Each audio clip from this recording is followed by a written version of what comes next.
Everybody, just a quick note on Venezuela, too, before we can get into any of that. I want to note that our patience and that of the international community is running out. It's running out on waiting for the Venezuelan electoral authorities to come clean and release the full detailed data on this election so that everyone can see the results. You may have seen the Carter Center, an independent observer, just earlier this morning released a report stating that, quote, Venezuela's 2024 presidential election did not meet international standards of electoral integrity and cannot be considered democratic. They concluded that the, quote, electoral authorities' failure to announce disaggregated results by polling station constitutes a serious breach of electoral principles. We share those concerns. En marzo de este año, el CNE invitó al Centro Carter como un observador internacional para las elecciones presidenciales en Venezuela. El pasado domingo, 17 expertos fueron a distintos centros de votación. Anoche, el Centro Carter emitió una declaración diciendo que las elecciones no cumplían con los estándares internacionales de integridad electoral y que las elecciones no pueden ser consideradas democráticas. Aunque el CNE no ha cumplido con lo que exige la ley, que es hacer públicas todas las actas de las mesas, la oposición tiene el suficiente material para demostrar que sin lugar a duda ninguna, el ganador de las elecciones, por un margen irreversible, es Edmundo González.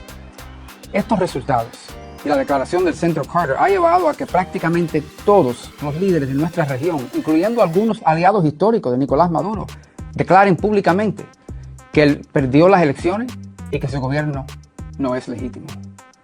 Hoy, en este momento, a quienes sirven en las Fuerzas Armadas Nacional Bolivariana, la Guardia Nacional, la Policía Nacional, ha llegado el momento de tomar una decisión.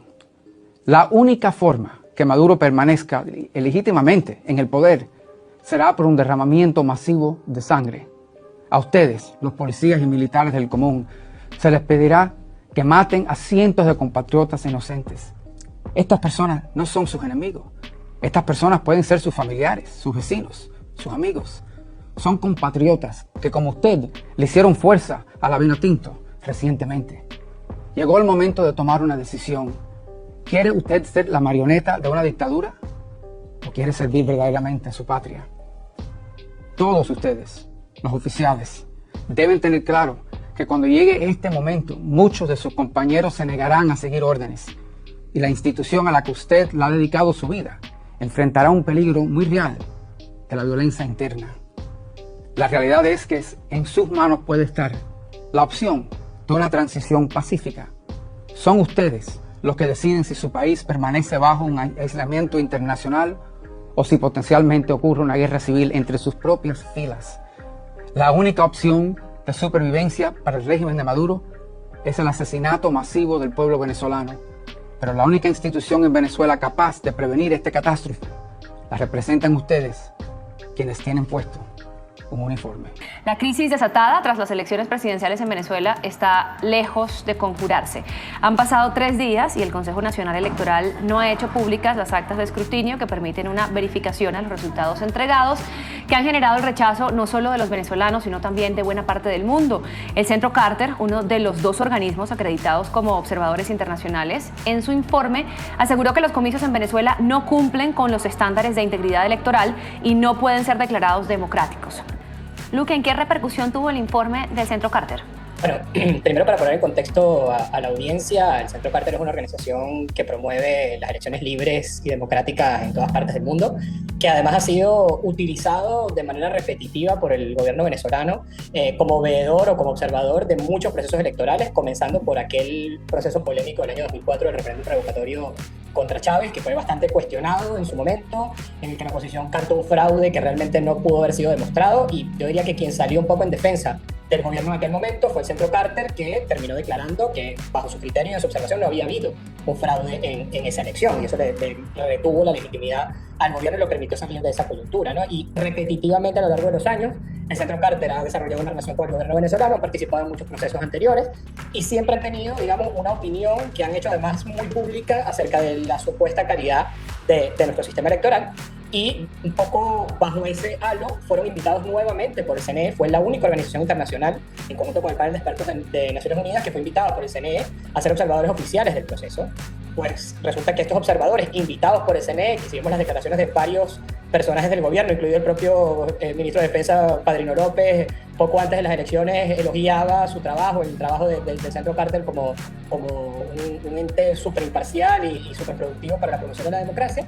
Resulta que este mismo ente, invitado por el propio gobierno, que fue quien tuvo mayor presencia en el terreno durante el proceso, el día de ayer tenían pautados hacer su informe preliminar, presentarlo desde Caracas, cancelan ese informe, o sea, cancelan la presentación del informe, se retiran del país alegando cuestiones de seguridad, y hoy, en la madrugada de acá de España, en la noche de América Latina, salen con un informe en donde, bueno, de manera muy contundente, se detalla punto a punto todas las irregularidades sucedidas en el proceso, y yo quiero rescatar además que no solamente se enfoca en el hecho de que los resultados del propio día 28 estén cuestionadísimos, que lo están, y que ya tenemos las evidencias de que realmente no se corresponde con la realidad de lo que sucedió, sino que fueron súper claros de señalar todas las irregularidades e ilegalidades que se cometieron durante el proceso. Las inhabilitaciones, la imposibilidad de María Corina Machado de participar libremente, la persecución a los equipos del comando de campaña, el abuso en el uso de recursos del Estado para la campaña de Nicolás Maduro, etc. Entonces, el informe es un informe demoledor, que además ha sido legitimado por el propio gobierno al haber sido quien los invitó, y esto está trayendo evidentemente repercusiones y subida de tono dentro de muchos gobiernos y muchas entidades que estaban esperando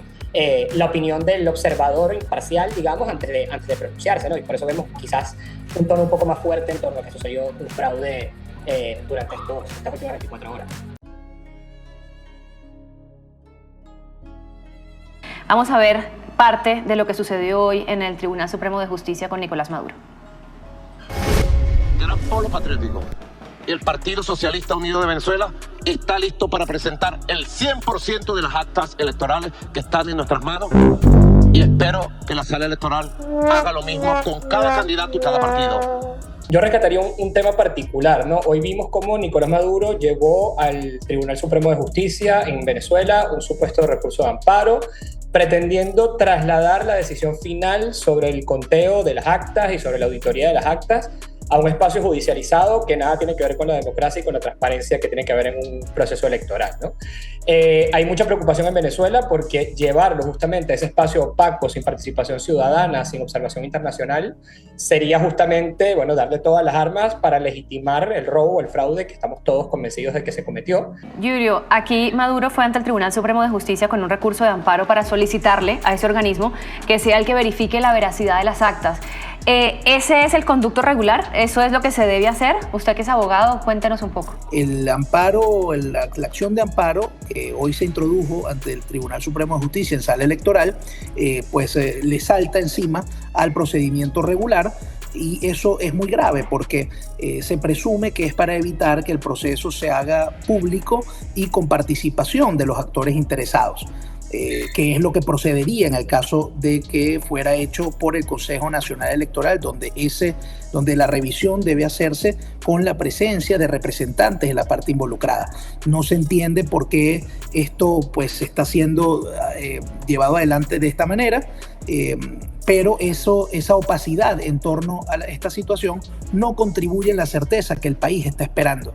El canal regular, el conducto regular es a través del Consejo Nacional Electoral, y si el gobierno efectivamente quiere abrir el camino para la revisión del escrutinio del proceso electoral, tiene que hacerlo por las vías regulares y además con la mayor transparencia posible, de manera tal de que el resultado sea respetado por todos. El primer interesado en que el resultado sea revisado debería ser el gobierno, que se atribuye una victoria electoral. Entonces, si se atribuye la victoria electoral, debe interesarle la legitimidad de origen producto de esa victoria, y por lo tanto no debería tener ningún inconveniente en que sea revisado de la manera más transparente posible y por las vías regulares pues el resultado electoral, de manera tal que llama la atención que lo que se haya hecho sea una acción de amparo cuando en ningún momento se están menoscabando los derechos en este caso, del presidente Maduro. El derecho a ser elegido el presidente Maduro bajo ninguna circunstancia se está menoscabando, por lo cual no se entiende por qué se acude a una acción de amparo, que es precisamente un mecanismo para salvaguardar los derechos que estén siendo menoscabados por una autoridad o por una vía de hecho, y ese en definitiva no es el caso.